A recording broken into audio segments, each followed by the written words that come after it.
Նախ բարև ձեզ հարգելի գործընկերներ, շնորհակալ եմ, որ այստեղ եք, իսկապես նաև չափազանց ցանկանում եմ կարևորել այս օրերի ընթացքում, ամիսների ընթացքում ձեր կողմից մշտապես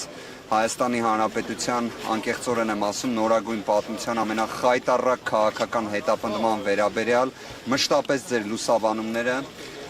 Սամվել Կարապետյանի նկատմամբ այն ինչ տեղի է ունենում արդեն 7 ամիս, իսկապես աբսուրդային է։ Այս պայդրությամբ արդեն Սամվել Կարապետյանի նկատմամբ կրկին կիրառվեց տնային կալանքը որպես խափանման միջոց։ Որ պատկերացնեք, Վերաքննիչ հակակոռուպցիոն դատարանի որոշումը ենթադրում էր կրկին կալանքի ռեժիմը։ Եվ այն դատական նիստը, որը գործընկերների հետ ունեցանք 14 ժամ տևողությամբ, դատավոր Դոլմազյանի նախագահությամբ, կրկին հանգեցրեց նրան, որ տնային կալանքը կիրառվեց որպես խափանման միջոց։ Իհարկե նաև այն սահմանափակումները, որոնք կիրառվել էին հրապարակային խոսքի առումով, դրանք վերացվել են։ Եվ այդ վերացման սկիզբը իհարկե արդեն դրել էր հենց Վերաքննիչ հակակոռուպցիոն դատարանը։ Իրավիճակը հետևյալն է, այն, որ Սամվել Կարապետյանի նկատմամբ ընդհանրապես որևէ խափանման միջոց պետք է կիրառված չլինի։ Այն, որ այստեղ ընդհանրապես գործ չկա, բայց կա 7 ամսից ավելի տևող ամենաինտենսիվ քրեական հետապնդումը, դա հայտնի է բոլորին։ Այն, որ Սամվել Կարապետյանը 7 ամիս առաջ հստակ գիտակցում էր, երբ տան դիմաց եկել էին 100-ից ավելի ոստիկաններ, որպեսզի իրան բերման ենթարկեին, խուզարկություն իրականացնեին եւ այլ, բոլորի համար պարզ էր ինչ էր կատարվելու։ Բայց Սամվել Կարապետյանը, որպես ուժեղ մարդ, որպես ուժեղ հայի տեսակ, բնականաբար պատվով չնայած այդ ամեն ինչին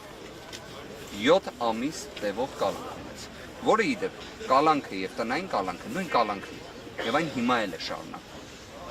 Իրավիճակը սա է։ Պարոն Վարդանյան, խնդրեմ մի փոքր մանրամասնեք հրապարակային խոսքի սահմանափակումը, դա ինչ է ենթադրում։ Մեզ դա ուղղակի կարող է արդյոք դեպի փաստաբան։ Որոշ մանրամասներ կներկայացնենք առաջիկայում, բայց առնվազն, երբ գտնվում էր Սամվել Կարապետյանը քրեակատարողական հիմնարկում, մի շարք հարցերի վերաբերյալ իր հրապարակային խոսքը դուք լսել եք, դուք լուսաբանել եք, մեր հանրությունն էլ դրան հավուր պատշաճի արձագանքել է։ Առնվազն այդ ձևաչափի տեսանկյունից խնդիր չի լինել։ Մնացյալ մասով լրացուցիչ իրազեկումներ դեռ առիթ կլինի տրամադրելու։ Գրավ եւս համակցված կիրառվել է, բացակայելու արգելքը եւս կիրառվել է, իսկ թե արդեն մնացյալ հանգամանքների վերաբերյալ, նույն սկսած մեղսագրվող արարքների, հիմնավոր կասկածի այլ հարցերի մասով, մենք երբ կունենանք ամբողջական դատական ակտը, մանրամասն լրացուցիչ դրան կանդրադառնանք։ Մի բանը հստակ է, որ Հայաստանի Հանրապետությունում մենք ունենք ընդհանուր առմամբ մարդասիրության ճգնաժամ։ Այն, որ մեզ մոտ քաղաքական հետապնդումները, այն, որ քաղաքական բանտարկյալների թիվը իսկապես ռեկորդային է, դա արդեն հայտնի է բոլորին, բայց մենք ունենք նաև մարդասիրության ճգնաժամ։ Այն, ինչ տեղի ունեցավ 2026 թվականի հունվարի 16-ին, երբ Սամվել Կարապետյանը գտնվում էր բժշկական կենտրոնում, իր հիվանդասենյակում եւ այդ պայմաններում քննիչի եւ դատախազի գործողությունների, ինչպես նաեւ Վերաքննիչ հակակոռուպցիոն դատարանի, որը ամբողջությամբ տեղավորվում է քաղաքական հետապնդման այս աբսուրդի մեջ, գալիս են եւ ներերակային ներարկումը ընդհատում են փաստացի, բայց այստեղ պետք է անկեղծ լինեմ, որ հենց ինքը Սամվել Կարապետյանը գտնվելով հիվանդասենյակում, երբ տեսավ ոստիկաններին, իր առաջին գործողությունը այն էր, որ ինքը հենց նաեւ անջատեց համապատասխան սարք։ Հենց ինքը։ Եվ ասեց գնացի։ Սա էր իր արձագանքը, սա էլ հերթական անգամ, կարծում եմ նաև մեր հայրենակիցների համար, ովքեր նաև արդեն պատկերացում ունեն Սամվել Կարապետյանի մասին, իր տեսակի մասին, կարծում եմ դա կանխատեսելի էր, որ այդպիսինն է լինելու իր արձագանքը։ Ասելով գնացինք։ Ոչ թե ասելով, թե ընդհանրապես սա ինչ է, իհարկե մենք պաշտպաններով անկեղծ եմ ասում, եթե հնարավորություն ունենանք, կցանկանայի, որ այդ տեսարանը ընդհանրապես չտեսնեի կամ հիմա մոռանայի։ Բայց դա է եղել իրականությունը։ Սա է եղել իրավիճակը, որում մենք հաստատի ամեն օր ապրում ենք ու փորձում ենք իրավաբանական գործունեություն իրականացնել։ Սա աբսուրդ էր, հարգելի գործընկերներ։ Սա մարդասիրության ճգնաժամն էր։ Բայց ունենք նաև այն փաստը, որ Սամվել Կարապետյանի տեսակը այդպիսին է։ Պարոն Վարդանյան, բողոքարկվեց դեկտեմբերի 30 որոշումը, այս դեպքում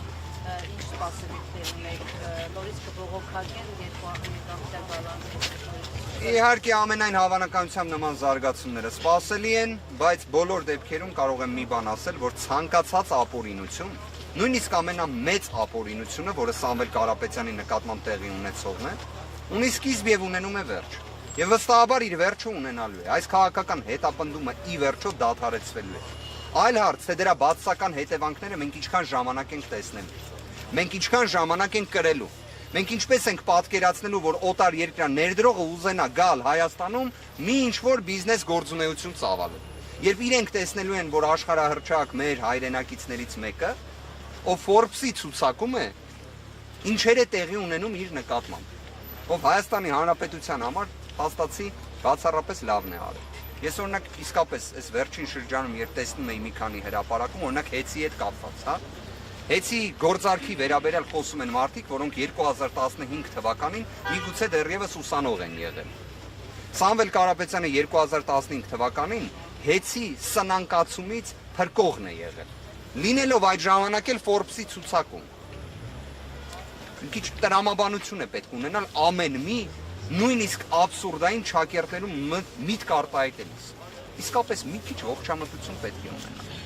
Բայց նաև մյուս կողմից այս ամենը միգուցե եղավ պատե առիթ, որ մեր հանրությունը նաև շատ ավելի հստակ պատկերացնի որոշ հանգամանքներ, շատ ավելի ակնհայտ տեսնի ապօրինությունների ծավալը եւ միաժամանակ շատ ավելի լավ տեսնի Սամվել Կարապետյանի ուժեղ հայի տեսակը։ Պարոն Վարդանյան, քանի որ առողջական կապակցել խոսեցիք ինչ է պատասխանում։ Դրա վերաբերյալ լրացուցիչ եւս կիրազեկենք այն, որ դեռևս Սամվել Կարապետյանը ստացիոնար բուժման կարիք ունի, դրա վերաբերյալ կամ բժշկական հավուր պատշաճի փաստաթղթեր։ Դրանում երկրորդ կարծիք չկա։ Մեխանիզմները կհասկանանք, որովհետև ի վերջո այստեղ միայն մեր ցանկությունը չէ, այնպես է ստացվել, որ ստացվում է նույն քննիչը եւ դատախազը պետք է որոշում կայացնեն անձի պատշաճ բժշկական օգնության վերաբերյալ։ Տեսնենք ինչ որոշում են կայացնելու։ Բայց մի բանն է ամենահստակը, Սամվել Կարապետյանը առողջական խնդիրներ որպես այդպեսին չի ունեցել մինչև 2025 թվականի հունիսի 18-ը։ Այն ինչ տեղի է ունեցել Սամվել Կարապետյանի նկատմամբ նույն թոքաբորբը, նույն ֆիբրոզը, նույն կորոնավիրուսային համավարակը, մենք այդտեղ տեսնում ենք ուղիղ դիտավորություն իրավասու պաշտոնյաների եւ նաեւ քաղաքական պաշտոնյաների կողմից Սամվել Կարապետյանի առողջության նկատմամբ ոտնձգության տեսանկյունից։ Եվ իդեպ այս պնդումները կատարելու համար պարզապես օբյեկտիվ տվյալներն ենք նայում։ Օբյեկտիվ տվյալները, բայց վստահ եղեք այդ առողջական հարցերն էլ ամբողջությամբ հաղթահարվելու են։ Դա էլ ենք անցնելու ենք առաջ։ Ոնց տարբեր դժվարություններ Սամվել Կարապետյանը հաղթահարել է, սա էլ ավելի հստակ հաղթահարելու է։ Եվ շարժվելու ենք առաջ։ Եվ մի ճշտող հարց է դեկտեմբերի 30 եւ Խափամամջոզը փոխվել է տնային կալանքի, այսօր բացառապես ընտանիքի անդամները, հա, այս անգամ փոխվել է արդյոք։ Սահմանափակումը կրկին վերաբերում է մերձավոր ազգականներին, որ պատկերացնենք օրենսդրական կարգավորումը այնպիսին է, որ օրինակ Նարեկը Կարապետյան հիմա չի կարող տեսակցել իր հորեղբորը։ Աբսուրդ է, իհարկե աբսուրդ։ Օրինակ ինչի համար նման սահմանափակում նախատեսվում։ Այդտեղ էլ ինչի համար հարցի պատասխանը կարելի է միշտ գտնել քաղաքական հետապնդման տրամաբանության մեջ։ Ուղիղ։ Լավ, ի վերջո ինչ խնդիր կառաջանա, եթե Նարեկը Կարապետյան տեսակցի իր հորեղբորը, Սամվել Կարապետյան։ Ինչա լինի մտել։ Ինչն է անհանգստությունը։ Բայց այդպիսի անհանգստություն ունի քննչական մարմինը, դատախազությունը, օրվա իշխանությունները, քաղաքական հետապնդումը ընդհանրապես միշտ է աբսուրդ։ Եթե աբսուրդ չլինի, քաղաքական հետապնդման կարիք չունես։ Այլ հարց, որ Հայաստանում այս գործով քաղաքական հետապնդման, ֆանտազիայի, աբսուրդայնության սահմաններ չկան։ Սահմաններ չկան։ Բայց դրանք բոլորը հաղթահարվելու են։ Մեկ վարքյան թող ոչ մեկ չկասկածի։ Պարոն Վարդանյան, ինչպես ասում նախաքննությունը ավարտվելու միտում չունի։ Իդեպ մի շատ կարևոր բացահայտում ունեմ անելու, հարգելի գործընկերներ, շատ հետաքրքիր։ Հիշում եք, մենք ունենք 53 քննիչներից բաղկացած քննչական խումբ։ Երբ կալանքի միջնորդությունը ներկայացնում են, այսինքն տնային կալանքի միջնորդությունից հրաժարվում են եւ ներկայացնում են նորից կալանքի միջնորդություն, երբ ծանոթանում են գործի նյութերին, պարզվում է ինչ։ Ուրեմն քննչականը եւ դատախազությունը ասում են շատ ինտենսիվ գործողություններ դեռ ունենք անելու, բայց 53 քննիչներից բաղկացած խումբը այլևս 22 քննիչներից է բաղկացած։ Երևի 53-ով այնքան շատ աշխատեցին, որ հիմա պետք է էլ ավելի շատ աշխատեն, բայց 22 քննիչ են դառնում։ Հասկանում եք, այսպես տեխնիկական, այնքան անհասկանալի մեղմ ասած, աբսուրդային վարքագիծ ունի, Պարզ է, չէ, 53 քննիչով, եթե ուզում եք նախաքննություն անեք, 1 ամիսն էլ է ձեզ բավարար։ 22 քննիչով լավ 2 ամիսն է ձեզ բավարար։ Բայց դեռևս նախաքննության ավարտ չկա, որտեղ ամեն կերպ ցանկանում են, որ մենք դռնբացության կարգով այս աբսուրդը չներկայացնենք։ Ամեն գնով։ Բայց ի դեպ այդտեղ էլ մի խանգարող հանգամանք կա իրենց համար։ Օրենքը ի վերջո դրա համար էլ է լուծումներ նախատեսում, դրա համար էլ է ժամկետներ էլ նախատեսում, իհարկե Սամվել Կարապետյանի գործով ոչ օրենք է գործում, ոչ իրավունք, բայց ամեն դեպքում այդտեղ էլ լուծումներ կլինեն։ Դա անխուսափելի է։ Նաև ի վերջո ձեր կողմից հանրային արձագանքը սրա, կարծում եմ եւս չափազանց կարևոր է, որովհետեւ այն, որ պարսավելի երևույթ է, 7 ամսից ավելի իբրև նախաքննություն ներկայացնելը, դա կարծում եմ եւս որոշակի զսպող նշանակություն կունենա։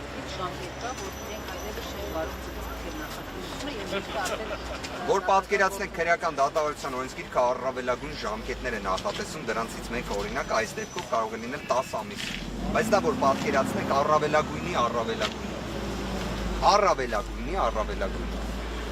53 քննիչներով, հիմա արդեն 22, երևի շատ դժվար վիճակ, շատ։ 53-ով չկարողացան, դրա համար որոշեցին թիվը պակասացնել։ Շնորհակալ եմ հարգելի գործընկերներ։ Որպես այդպեսին այս փուլում դեռ չկա։ Լրացուցիչ կիրազեկենք, ձեզ էլ շատ-շատ շնորհակալ ենք, շատ-շատ։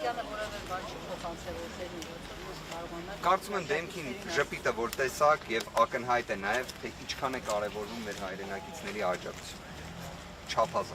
Չափազանց եւ ինքը միշտ դրանից տեղեկացված է եղել եւ միշտ դա չափազանց կարեւորում է։